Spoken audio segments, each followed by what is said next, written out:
सुबह सुबह अपने ऑफिस के लिए ऑलरेडी 20 मिनट लेट हो चुकी नंदिनी ने जब अचानक से अपने कार के ब्रेक्स लगाए तो पीछे से आती गाड़ी अचानक से उसकी कार से टकरा गई। गुस्से से भरी हुई नंदिनी फौरन अपनी सीट बेल्ट खोलकर बाहर निकली और पीछे जाकर गाड़ी को चेक करने लगी।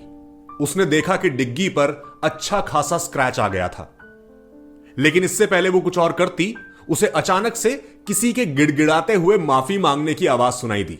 आई am really sorry ma'am, actually वो मैं अपने फोन में मैप सेट कर रहा था और अचानक से आपने ब्रेक्स लगा दिए तो मतलब गलती मेरी है, नंदिनी ने भड़कते हुए कहा। नहीं बिल्कुल नहीं, गलती मेरी है। आप प्लीज मेरा एक कार्ड लीजिए, आई पे फॉर ऑल द डैमेजेस। आप प्लीज फिक्र मत कीजिए। नंदिनी ने जब उससे उसका कार्ड लिया तो उस पर नाम लिखा था रचित सक्सेना, लेकिन इससे पहले वो उससे कुछ और कहती या फिर उस पर और भड़कती, उन्होंने देखा कि उन दोनों की कार्स के पीछे एक अच्छा खासा ट्रैफिक जैम लग चुका है। I call you and share the repair bill, Nandini ने गाड़ी में वापस बैठते हुए कहा। बिल्कुल ma'am, and I am really sorry for this scratch. उसी दिन लंच के दौरान रचित ने देखा कि उसके फोन पर एक अननोन नंबर से एक मैसेज आया हुआ था। हाय हाय, हु इज दिस? रचित ने पूछा। वही जिसकी गाड़ी पर आज सुबह तुमने स्क्रैच डाला है? Oh okay, yes ma'am, please tell me, कितना बिल हुआ?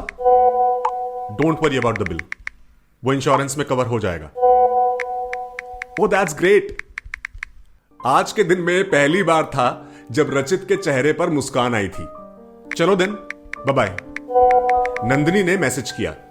मैम अगर आप बुरा ना माने तो I would like to apologise in person over a cup of coffee. Rachit ने कांपती हुई उंगलियों के साथ लिखा और फिर कुछ देर तक कोई मैसेज नहीं आया और अचानक फिर उसका फोन बज उठा। ओके। और बस उसी शाम रचित नंदिनी को अपनी उस फेवरेट कॉफी शॉप में लेकर गया और वहां से शुरू हुआ उन दोनों के बीच का वो खूबसूरत सिलसिला। ऐसे क्या देख रहे हो? नंदिनी ने मुस्कुराते हुए रचित से पूछा। तुम्हारे अलावा और कुछ है यहां देखने लायक? रचित ने बड़े ही रोमांटिक अंदाज में जवाब दिया।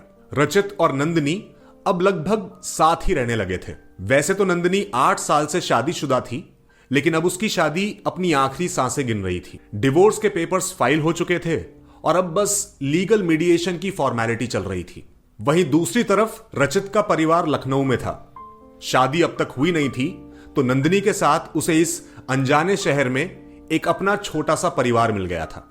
चलो अब फटाफट नहा कर आओ, फिर साथ में डिनर करेंगे, नंदिनी ने उसे धकेलते हुए कहा। यार एक तो मैं इस बार बार नहाने से दुखी आ गया हूं। क्या सुबह एक बार नहाना काफी नहीं है? क्या आदमी रात को भी नहाए? इतनी गर्मी में कोई बिना नहाए कैसे खाने और सोने के बारे में सोच सकता है, मुझे समझ नहीं आता। मैं सोच भी सकता हूं और कर भी सकता हूं, अगर तुम करने दो तो, नहीं करने दूंगी। चलो जाओ अब। यह कहते हुए नंदिनी ने रचित को बाथरूम में धकेल दिया और तभी अचानक रचित के फोन पर एक कॉल आया।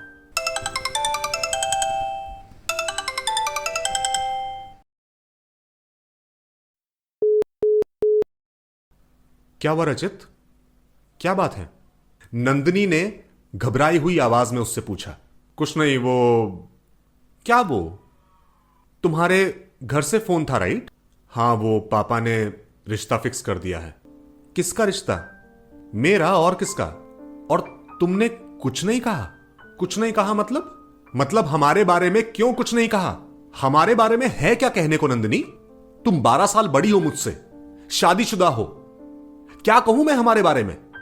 शादीशुदा हूं पर डिवोर्स ले रही हूं ना, तो अभी तक लिया तो नहीं ना? और डिवोर्स ले भी लोगी तो क्या उसके बाद ये बाकी सारी चीजें बदल जाएंगी नंदिनी? ये बाकी सब चीजें मेरे साथ रिलेशनशिप में आते वक्त नहीं दिखी थी रचित? बिल्कुल दिखी थी। और यह भी दिखा था कि इस रिलेशनशिप का कोई दूसरा छोर नहीं है, कोई फ्यूचर नहीं है।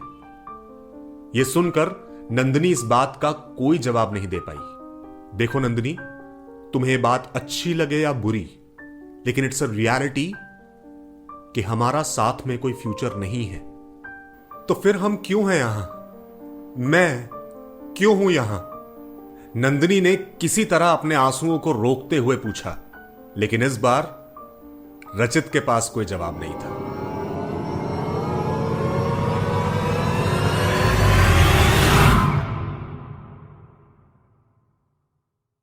नंदिनी जा चुकी थी और अब रचित हर पल उस गिल्ट में घुल रहा था कि उसने नंदिनी के साथ ठीक नहीं किया।